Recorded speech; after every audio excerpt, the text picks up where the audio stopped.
Hi guys, this is chapter 20 in the Land of Stories written by Chris Cooper, published by Little Brown Publishing. Chapter 20 is called Heart of Stone, where we left off. Froggy saved Alex and Connor from the thornbush pit, right there. Then the big bad wolf pack came and surrounded them, and Froggy got away. So did Porridge. Little Red Riding Hood was taken away by the huntress, and they're all going to the hidden palace there. Let's see what happens to where they're going to meet the evil queen. Heart of Stone. The wolves led the twins and Goldilocks across the dead, deserted land. They walked for miles and miles across the rocky ground, never stopping for anything. The wolves kept a close eye on their captives. If the twins so much as breathed too deeply, they would get a threatening growl. The wolves had confiscated Goldilocks' sword and Alex's bag, so they couldn't get to the wishing spell items. Alex closely watched her bags being carried in one of the wolf's mouths. Everything she and her brother needed was in there. Their chance of going home was just a few feet away, and yet out of reach. The twins didn't know if they were more angry or scared. Just minutes before, they had been positive they were on their way home, and now they didn't even know if they were where they were going, or if they could survive what was ahead. Being so afraid gave them an odd sense of courage. They were being taken as prisoners to one of the most infamous villains of all time. They didn't see how things could get much worse. The area they were traveling through seemed foreign to even Goldilocks, who was certain had seen every part of every kingdom. Her eyes darted around with as much curiosity as the twins did. The land looked so different from the rest of the sleeping kingdom. This land didn't seem to be sleeping like the rest of the kingdom did. This land seemed to be murdered. A decrepit castle finally came into view in the distance. It was made of stone, but looked so frail, and the strong wind could knock it over. Alex and Connor knew, without having been told, that this is where the wolves were taking them. And somewhere inside, the evil queen was waiting. They reached the front of the castle, and Malcolm Claw howled. A rickety drawbridge was slowly lowered, and a towering man with graying beard, dressed in several layers of animal skins, greeted the wolves. "She's been expecting them," the huntsman said. The wolves guided the twins and Goldilocks over the drawbridge. As soon as the twins entered the castle, they wanted to leave it. All the dust and cobwebs didn't make for a very pleasant welcome. The huntsman pushed the twins down a stony stair corridor. The set of large doors creaked horribly and into a long great hall. The great hall was empty except for a few chairs and a small table. Red Riding Hood was tied to one of the chairs with a large white scarf tied around her mouth. Her eyes were teary and puffy, and she was excited to see the twins at first, not happy to be the only prisoner, but then seemed to panic under the restraints when she saw Goldilocks and the wolves behind her. The huntress stood next to Red, keeping a careful watch over the fidgeting queen. In the middle of the room, facing two tall mirrors, one gold and one black, was a hooded woman. She was very still and very silent. "Seat them," the woman said, still with her back toward them. Without a doubt, the twins knew she was the evil queen. They could just feel it. They had never been so tense in their lives. The huntsman and the huntress forcefully sat Alex and Connor and Goldilocks down in the chairs and tied ropes around their torsos, hands, and feet. "Easy," Goldilocks said, glaring at the huntress, who tripled her knots. "Did anyone ever tell you it isn't nice to kidnap other people's hostages?"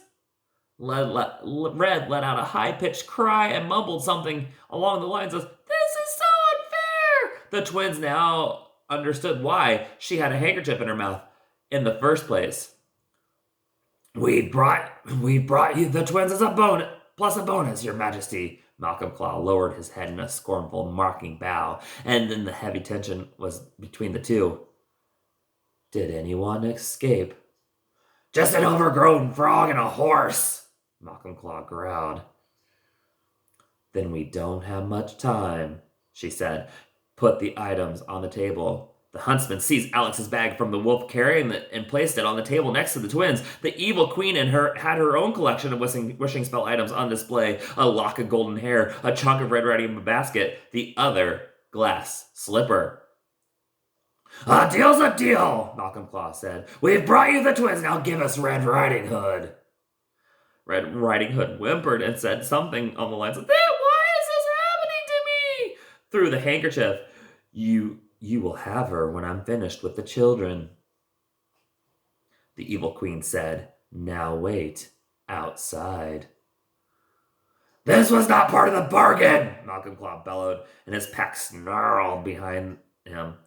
"I said, wait outside," the evil queen ordered. Her voice was so overpowering the twins felt tears forming in their eyes. The mere sound of it. "You can have Red Riding Hood, Goldilocks, and the children when I'm satisfied." The wolves were infuriated, but they left the hall and waited outside the castle.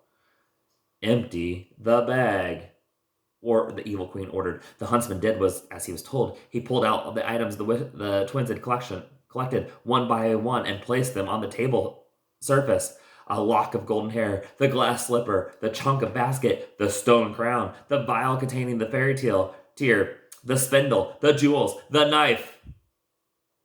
"We need those," Connor said, squirming in the ropes. "Why do you need the wishing spell anyway? Don't you have magical powers or something?" "The only powers I have is the powers of intimidation," the evil queen said, and she turned away from the mirrors and looked at the twins. She wasn't a vicious monster they had expected. She was still very much a woman from the portrait in Snow White's palace, but she had been weathered by time and fatigue. Her face was plain, but the plainness that had been so much potential for beauty had time and circumstance allowed it. Her eyes were dark and bleak, and she seemed empty and cold down to her soul. The evil queen walked to the table, observed all the wishing spell items. She picked up the vial that held the tear and stared into it. "As soon as this tear touches the table, the wishing spell will be mine," she said. Seeing the evil queen near all the items they had worked so hard to get ignited fury in Connor. He wanted to go home. He wasn't about to let her stop them. If they weren't going to use the wishing spell, then neither was she. Connor struggled against the ropes with all his might. It was painful, but he managed to get one of his feet free. He kicked as hard and as high as he could and knocked the vial out of the evil queen's hand. The vial rose across the room, and evil queen's eyes watched it soar away from her. "Catch it!" she demanded. The huntsman ran as fast as he could and threw himself on the ground with his hands extended to catch it, but the vial hit the dusty stone floor inches from his fingertips and shattered. The tear sank into the stone and vanished. The evil queen stared at Connor. Her face didn't move or express much, but the slightest movements made Connor feel very well aware she was enraged. "Stupid boy," the evil queen said, and she struck him hard across the face with the back of her hand. Connor's whole body shifted with the blow. "Connor!" Alex said. "I'm fine," Connor said, slowly lifting his head straight to look at the evil queen. The whole side of his face began to swell. "How long will it take to retrieve a new fairy tear?" the evil queen asked. "Days, your highness," the huntsman said, getting back to his feet. "The fairy we caught only screamed when we tried to collect the tear from her. None were produced. If my daughter left now, she'd be back before sunrise 2 days from now." "We don't have that kind of time," the evil queen said softly to herself. She promptly turned around and faced the mirrors. "Mirror, mirror on the wall, how much longer till forces invade this hall?" she asked. The reflection went black in the mirror and became very cloudy, and condensation began to drip down the gaze. Connor looked. "It's the magic mirror," Alex said. A dark silhouette of a man appeared in the mirror. A low and hoarse voice filled the great hall. "This castle offered my queen sanctuary for weeks, but an army now approaches, led by a frog that speaks. They move quickly in the direction ready to attack, and they've joined forces with a cream-colored horse and a man named Jack." Jack! Goldilocks said. Jack! Goldilocks said. Red said. Soldiers are coming, Alex whispered to her brother. Froggy's alive. He got help. Those are probably my soldiers coming, mumbled Red. They're coming to rescue me and slaughter all of you, especially... No, they're coming to rescue me and slaughter all of you, especially you, she said, giving Goldilocks a dirty look. The evil queen's eyes drifted from the magic mirror to the mirror of truth and watched Alex through the reflection. She stared at her through the mirror, absolutely mesmerized, in the most expressive the twins had seen her since they arrived.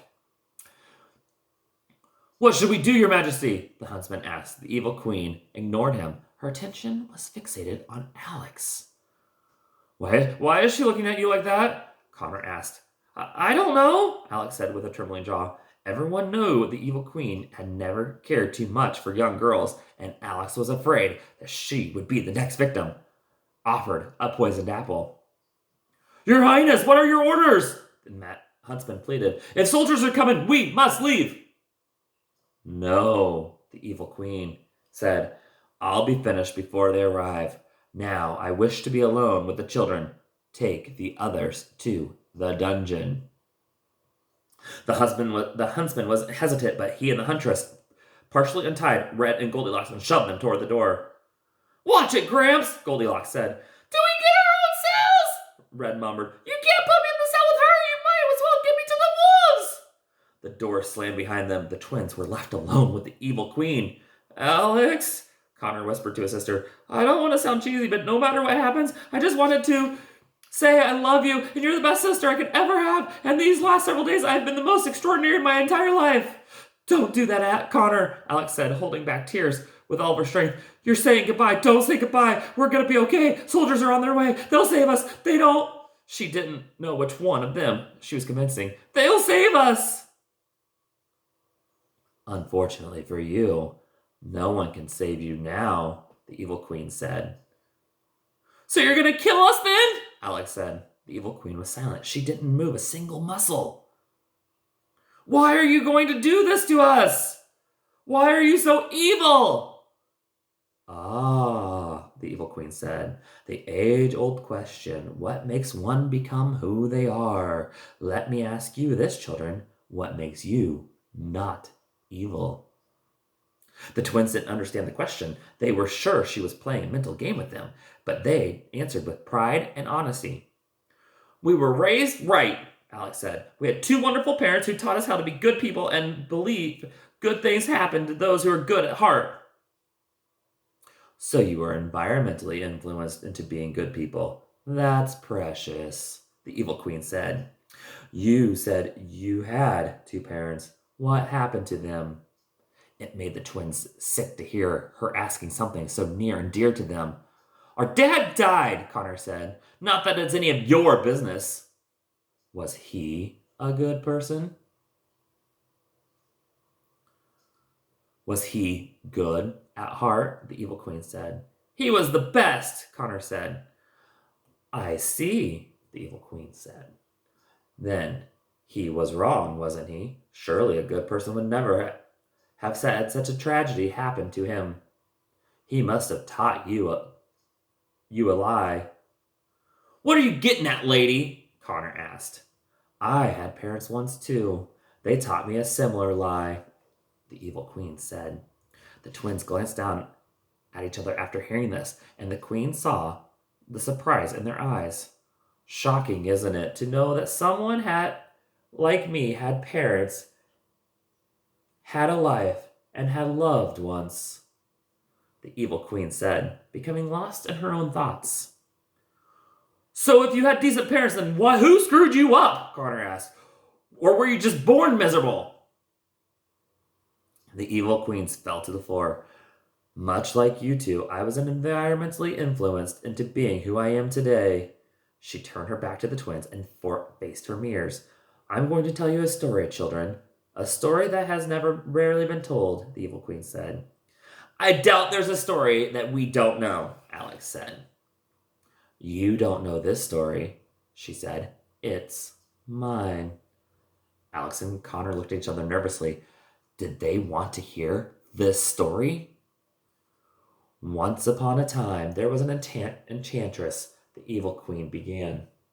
She was unlike all the fairies and witches that had ever lived before her. She lived without consequence. She lived without desire, and desire alone. She gave herself anything and everything she wanted, never caring how or who she hurt by doing so.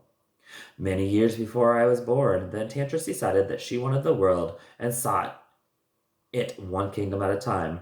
There weren't many kingdoms to conquer back then, especially after she put Sleeping Beauty's kingdom under the sleeping curse. Very late one winter's night, two villagers heard banging on their doors and found a young maiden shivering on the doorstep. She was with child and exhausted from running. She had escaped from someone or something, but the villagers couldn't ask questions because she began delivering the child right there. And the maiden died, giving birth to the children that night. Despite the mystery surrounding the maiden, the villagers adopted this child. It was a baby girl who they named Evely. Evely? Alex asked. Her eyes grew wide. The evil queen ignored her and continued her story. Evely grew up to be very beautiful, young and beautiful woman. She was kind and good-spirited, and everyone in her village loved her, especially one young man named a boy named Mira. He was a poet that used to recite poems to her all day by the edge of the lake, a little way away from their village. Evely tried to impress him with her own poems, although they were never very good. She would say to him one day, "Mira, Mira, by the lake, my heart is yours to take." They used to laugh and hold each other's hands until dusk every day. The two fell madly in love and were engaged. However, on the eve of Evely's wedding, the enchantress came for her, claiming that she and her birth mother belonged to her. How the enchantress killed Evely's adopted parents and took her into the far northeast to this very castle. Evely became just one of many slaves who belonged to the enchantress. She had very big plans for the newest addition. Evely was groomed to marry Prince White, the future king of the northern kingdom. The enchantress would control the king through her, but Evely resisted, of course. The heart already belonged to one man. Mira looked for Evely for years and eventually found her. They wrote letters to each other and exchanged them through the bars of Evely's cell. The enchantress ultimately discovered the letters, but the enchantress was smart. She knew if she killed Mira, Evely would be inconsolable and worthless to her, so instead, she imprisoned Mira inside the magic mirror for eternity. Evely was heartbroken, the evil queen said. "You're Evely!" Alex said. "The man in the magic mirror was your fiancé?" Connor asked.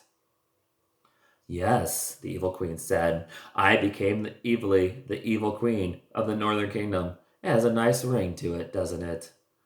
People tend to be creative when they're condemning others." "So that's how you became queen," Alex said.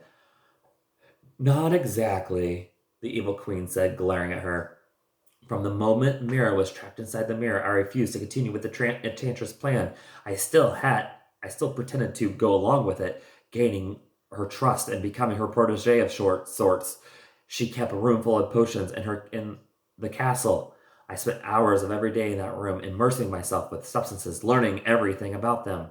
I concocted a poison so strong and deadly that all the trees and flowers for miles and miles were killed after 3 drops hit the ground outside my cell window. I was positive it would bring the enchantress to her end, and it did. The poison weakened the enchantress into the state of an ailing human. She ran from the castle and died somewhere in the forest nearby, unable to take care of herself without magic. I freed the slaves from her castle, including the man who later became my huntsman. The one person I wasn't able to free, however, was Mira. He was trapped in the mirror, and there was no way to get him out. I traveled all over the kingdoms for years, seeking help from every witch, every fairy, but no one knew how to free the man in the mirror. The curse was too strong. Seeing the man I loved every day through a layer of glass, was unable to touch him or hold his hand was unbearable. I was more than heartbroken. The pain was so deep I could barely breathe. I was sure my heart would eventually stop beating if I didn't do something for it.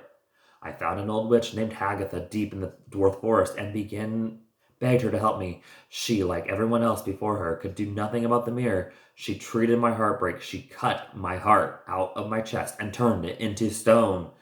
The evil queen said. Gross, Connor said. She walked over to the stool on the side of the mirrors. On the top of the stool was a stone that resembled a human heart. Alex gasped when she realized what it was.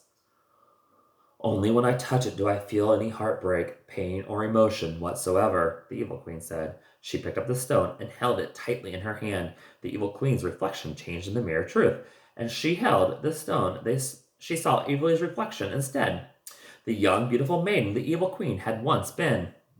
The evil queen sat on the stone, back on the stool, and her reflection changed into the cold, hooded woman she was today. Then you really are heartless, Alex said. Why did you become queen then? Connor asked. I figured being queen and having a monarch's power would give me authority I needed to find a way to free Mira, the evil queen said. Prince White became king and recently married. Soon it was announced that his wife was expecting their first child and decided to strike before her heir was born. I used a love potion on the king and he had become enamored with me. It was that easy. But getting rid of his pregnant wife was difficult. I poisoned her in knitting needles and waited for her until she pricked herself. One cold night, while making a blanket for her future child, her water broke and she pricked herself with one of her needles from the shock of it. She died, but her handmaidens were still able to save the child, and Snow White was born. A few months later, I was married to the king, and he was dead a few months after that. I was able to continue my quest to free Mira. Unfortunately, being inside the mirror for so long had to affect Mira. His mind, his memory, his appearance all started fading away. He began speaking in rhymes. Like his poems, when he was younger, he could see things happening in the world that were miles and miles away but couldn't remember his own name. He was no longer the man. He was a reflection. Had my heart not been turned into stone already, watching the man I loved with all my heart slowly forget who I was would have killed me for sure. I was getting older and Mira barely recognized me anymore. I ordered every beautician in the kingdom to palace to underwent every beauty regimen possible for the years and years to preserve what little youth I had. Word of my new activities got out and the kingdom criticized me. I was vain and obsessed with beauty. As I got older, so did Snow White. She became more and more beautiful every day. She longed to find some motherly companionship in me, but I had none to give. She used to sneak into my chambers and watch me undergo preservation treatments for hours. One day, Snow White snuck into my chambers while I was away and discovered Mira in the mirror. She looked very similar to myself when I was her age, and Mira believed she was me. For months and months, Snow White was all he could talk about. My queen is fair to see, but Snow White is fairer than thee, he would say. He had a new face and a new name to give all his love he had for me. I wanted her dead. I ordered my husband to take her to the woods and kill her. She escaped, but I tried again and again to kill her. Myself, I was convinced Mira would come back to me once she was dead, but it was too late. Mira was gone. He faded into what he has become today. My entire life has been spent trying to recover something that was taken from me so many years ago. However, I'll never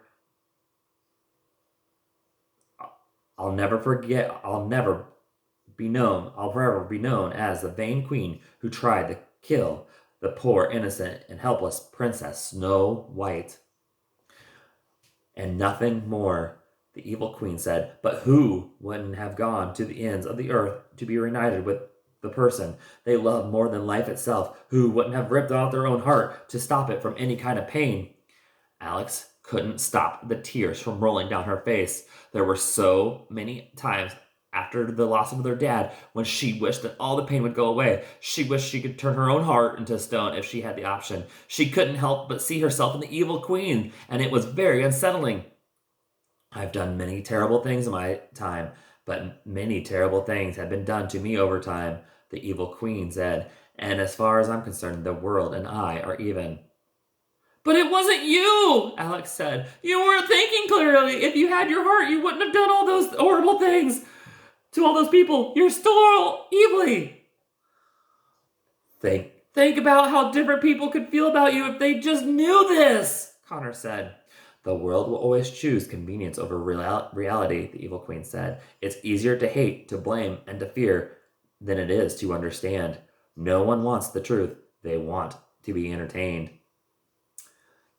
The evil queen turned back to the twins and saw the tears running down Alex's face. She walked over to Alex and let one of the tears roll onto her finger. The evil queen stared down at the tear just as she'd done at the vial of fairy tears. A sentimental story always gets the same reaction out of girls like you, the evil queen said. She flicked Alex's tear onto the table of the wishing spell. Items. Suddenly, the items begin to glow, and the golden light begins swirling above them. The evil queen had enacted the wishing spell.